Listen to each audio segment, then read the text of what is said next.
प्राकृतिक संसाधनों का प्रबंधन, ये हमारा चैप्टर चल रहा है। आज हम लोग इस चैप्टर का सेकंड सेशन लेते हैं। हम लोगों ने इस चैप्टर का इंट्रोडक्शन इससे पहले ले लिया और इसमें हमने देखा कि कैसे हमने 3R का जो हमारा है, रीयूज रिसाइकिल वाला जो हमारा कॉन्सेप्ट है वो रिड्यूस, तो रिड्यूस, रिसाइकल एंड रीयूज, ये जो हमारे 3R का कॉन्सेप्ट है, इसके थ्रू हम अपने पर्यावरण को सुरक्षित कर सकते हैं। आगे चलते हैं। अब हम लोग आज इस सेशन में बात करते हैं जैव विविधता की। जैव विविधता ये क्या है, चलिए हम लोग अपना सेशन स्टार्ट करते हैं और समझते हैं। वन जैव विविधता के विशिष्ट स्थल हैं, मीन्स हॉट स्पॉट्स।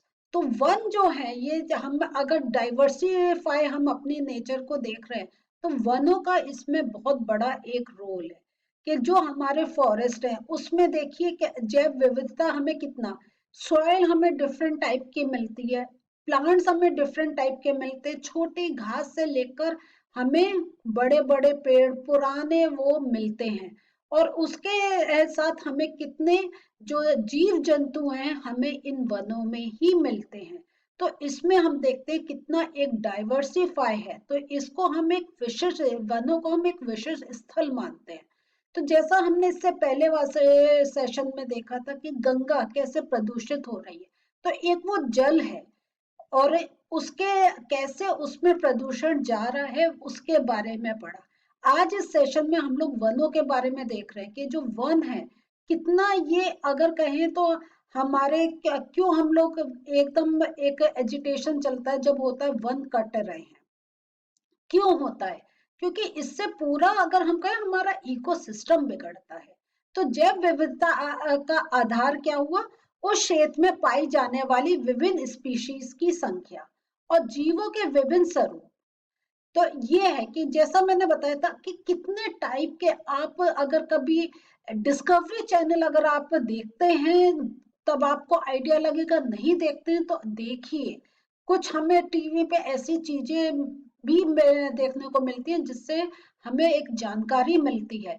तो कितना डाइवर्सिफाई है कि हम सोच भी नहीं सकते ऐसे कीड़े, ऐसे छोटे छोटे ऑर्गेनिज्म हमारी इस धरती पर हैं और हमें जीवों के विभिन्न स्वरूप का भी एक आइडिया मिलता है।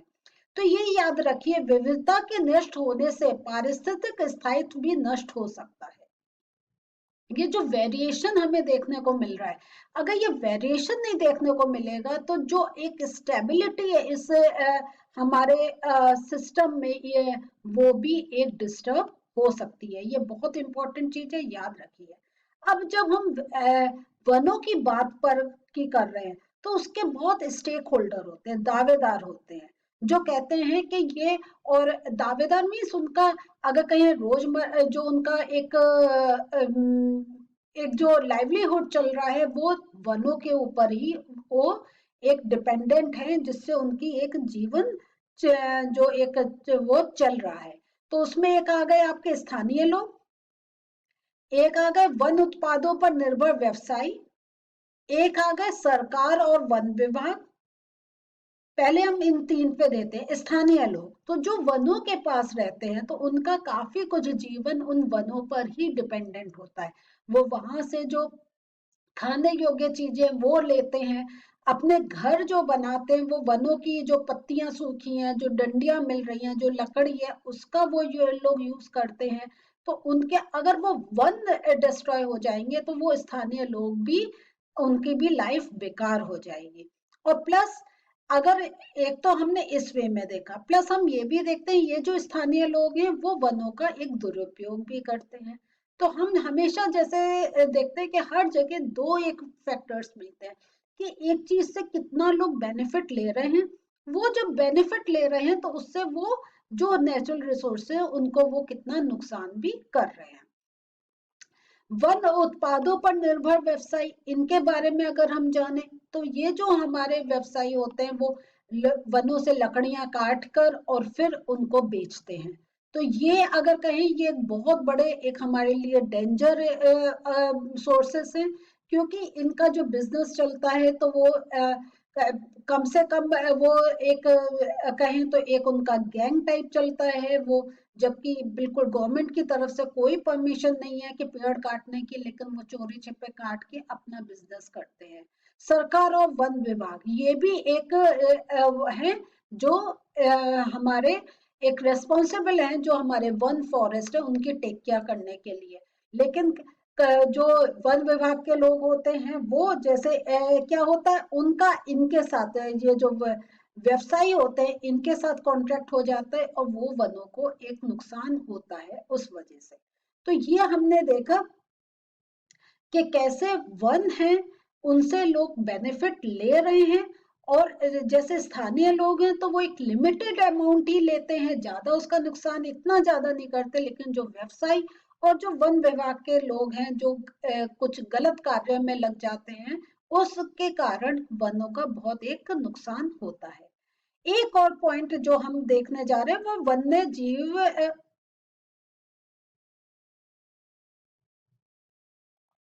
एक और पॉइंट जो हम लोग देखने जा रहे हैं वो है वन्य जीव तथा पर्यावरण प्रेमी। ये लोगों का भी एक है, क्योंकि इनके ये लोग आगे आते हैं और जो कुछ एक गलत हो रहा होता है उसको सामने लोगों के सामने लाते हैं और वो एक एक्शन लेते हैं, जैसे ये जो हमारा वन इतना एक बड़ा नेचुरल रिसोर्स है वो खराब नहीं हो। इन्हीं के बारे में इन्हीं के बारे में आज अभी हम लोग थोड़ा सा और समझेंगे, उनके बारे में बात करेंगे।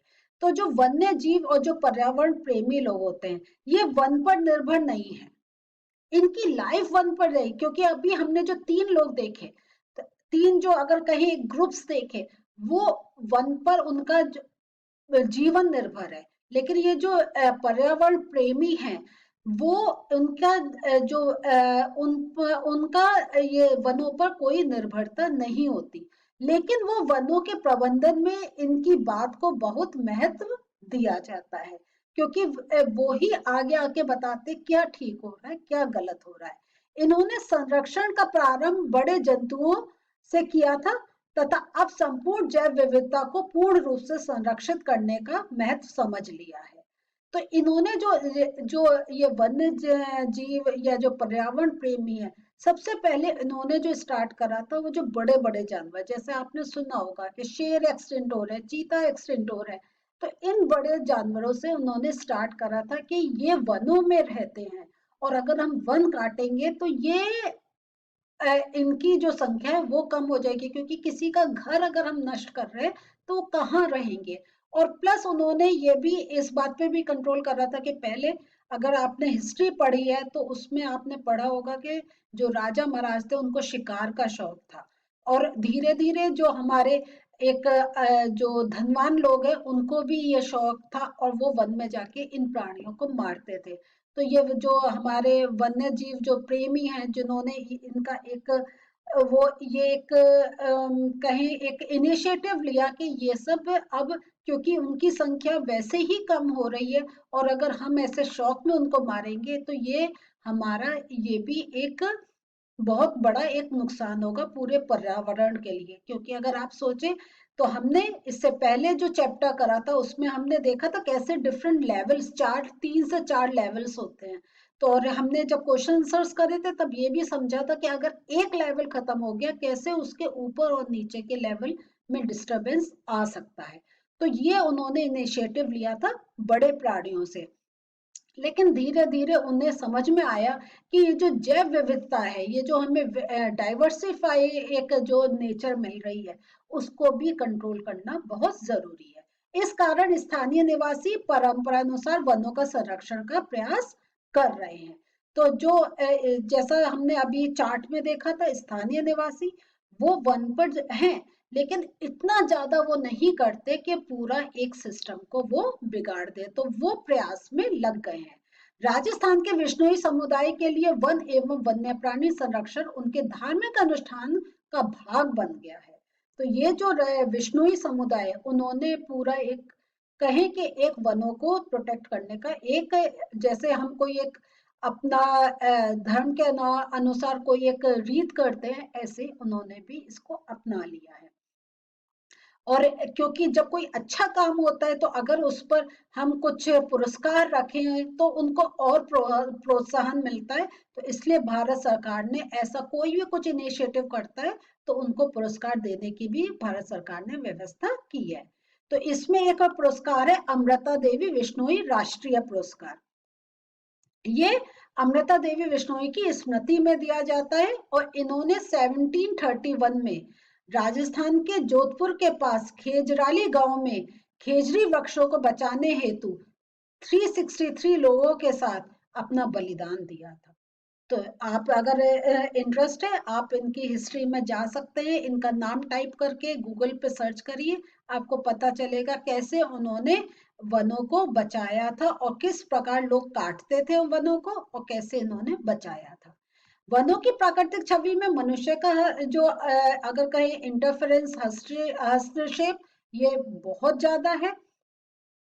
और अब यह हो गया कि ये एक अगर कहीं एक लिमिट को क्रॉस कर गया क्योंकि पॉपुलेशन इंक्रीज हो रही है। पॉपुलेशन इंक्रीज होने से तो आप देखें कितना हमारे घर में लकड़ी लगती है, वो कहाँ से आती है? वनों से आती है। तो जैसे जैसे पॉपुलेशन इंक्रीज, घर बन रहे हैं ज्यादा, तो ऐसे ऐसे इसकी भी डिमांड बढ़ती चली जा रही है। तो वन संसाधनों का इस प्रकार उपयोग करना होगा जो पर्यावरण एवं विकास दोनों के हित में हो। ये हमें ध्यान रखना है कि जब है तो हमें घर चाहिए, लेकिन कैसे हम लिमिटेड वो लेकर अपनी ज्यादा एक डेकोरेशन में ना यूज करके जरूरी उसमें ही यूज करें, तो इस प्रकार हम वनों की सुरक्षा कर सकते हैं। हम अपने आर्थिक एवं सामाजिक विकास की आपूर्ति हेतु इन संसाधनों का हमें बहुत सावधानी पूर्वक उपयोग करना चाहिए। संपोषित प्रबंधन की बात करते हैं तो उद्योगों का वन संपदा अधिकतर बाजार के मूल्य से बहुत कम मूल्य पर उपलब्ध कराई जाती है, जबकि स्थानीय निवासियों को उनसे वंचित रखा जाता है।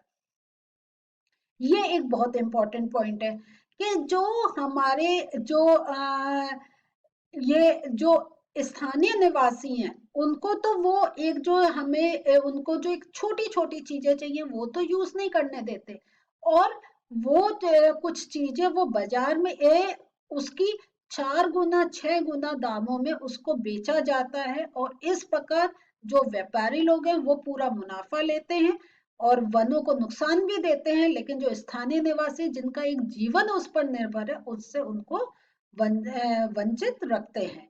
तो इस चक्कर में एक आंदोलन और हुआ था जिसको कहते हैं चिपको आंदोलन, और इससे ये स्थानीय निवासियों को वनों से अलग करने के कारण हुआ था। अब इसमें क्या हुआ था चिपको आंदोलन में?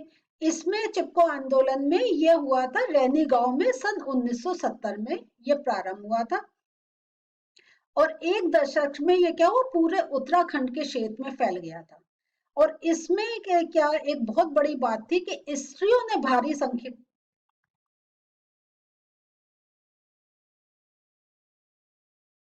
इसमें एक बहुत बड़ी बात थी कि स्त्रियों ने भारी संख्या में भाग लिया था। और इसमें यह था क्योंकि एक समय था वृक्षों की कटाई बिल्कुल बिना किसी रोक टोक के हो रही थी, तो जो स्त्रियां थी वो पेड़ों से चिपक गई थी, उन पेड़ों के साथ बिल्कुल चिपक के पकड़ के खड़ी हो गई थी और लोगों को रोका था कि या तो अगर आपको कहे अगर आप करोगे तो हमें भी हानि होगी, अगर आप पेड़ काटोगे हमें भी हानि होगी। तो इस प्रकार उन्होंने पेड़ों से चिपक कर अपने को चिपकाया था और पेड़ों को बचाया था कटने से। इस आंदोलन की मुख्य उपलब्धि क्या रही?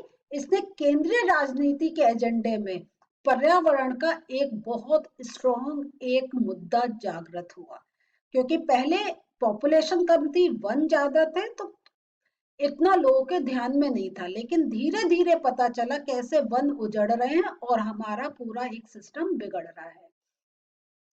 वन प्रबंधन में लोगों की भागीदारी का एक और उदाहरण हम देखते हैं कि 1972 में पश्चिम बंगाल में वन विभाग में क्या करा गया कि दक्षिण पश्चिम जिलों में नष्ट हुए साल के वनों को पुनः पूर्ण करने की अपनी योजना में वो एक असफल हो गए थे। वो इसलिए असफल हुए थे क्योंकि पुलिस की कार्यवाही के कारण जो स्थानीय लोग थे उनके एक बीच में एक बहुत ज्यादा एक दूरी आ गई थी, क्योंकि वो बहुत स्ट्रांग बन रहे थे पुलिस वाले और वो जो लोकल लोग थे उनकी जरूरतों को समझ ही नहीं रहे थे, और इस चक्कर में क्या हुआ था, नक्सली जैसे हिंसक आंदोलन भी को भी एक हवा मिल गई थी। लेकिन फिर क्या हुआ, एक अधिकारी आए, AK बनर्जी। उन्होंने क्या करा, अपनी इस योजना में गांव वालों को, ग्रामीणों को अपनी इस योजना में शामिल करा, और जो उन्होंने बुरी तरीके से क्षतिग्रस्त साल के वन की ये 1272 हेक्टेयर क्षेत्र का इसका संरक्षण करा, और इसकी देखभाल के लिए उन्होंने क्या करा, गांव वालों को ही जिम्मेदारी दे दी कि आप ही इनकी देख रखें करिए, आप ही इनका करें, और जितना भी आपका एक काम होगा जिससे एक उपज होगी, उसका 25% का उनको अधिकार होगा कि वो यूज कर सकते हैं। तो उन्हीं लोगों को लगाया कि आप इनकी टेक केयर करो, और जो इससे जो एक कुछ अगर वो जो उपज हो रही है उसका 25% आप रखें। तो एक रोजगार भी लोगों को मिल गया, वनों का भी सुरक्षा मिल गई, और उनको जो अपने निर्वाह के लिए एक चीज चाहिए वो भी उनको मिल गई। इस प्रकार ये जो मिस्टर बनर्जी थे, इन्होंने ऐसा इनिशिएटिव लिया, और इससे एक बहुत बड़ा एक चेंज देखने में आया। स्थानीय समुदाय की सहमति एवं सक्रिय भागीदारी से 1983 तक अराबाड़ी का सालवन समृद्ध हो गया, तथा पहले बेकार कहे जाने वन का मूल्य अब क्या हो गया, 12.5 करोड़ आंका गया। तो जो एक चीज बेकार हो रही थी, एक अधिकारी की समझदारी से सबको बेनिफिट भी हुआ और उसकी वैल्यू भी इंक्रीज हो गई। तो ये हमने देखा आज कि कैसे चिपको आंदोलन हुए, और इससे पहले हमने गंगा की सफाई का देखा था, और एक हमने ये देखा कैसे जो सरकार पुरस्कार देकर ये सारे इनिशिएटिव लेकर जो हमारी एक वन संपदा है उसको सुरक्षित कर रही है। और मिस्टर बनर्जी का कि उन्होंने किस प्रकार अपनी समझदारी से लोगों को भी खुश करा और पर्यावरण में भी अपना उसको सुरक्षा देने में भी अपना योगदान दिया। तो हम लोग भी अगर ऐसी समझदारी करें तो हम भी अपने पर्यावरण को एक अच्छा बना सकते हैं। तो चलिए सोचिए कैसे आप इसको कर सकते हैं, कैसे आप पेड़ नहीं कटने देंगे और ज्यादा पेड़ लगाएंगे, इसके बारे में सोचिए, इनिशिएटिव लीजिए। अगले सेशन में फिर मिलते हैं। बाय।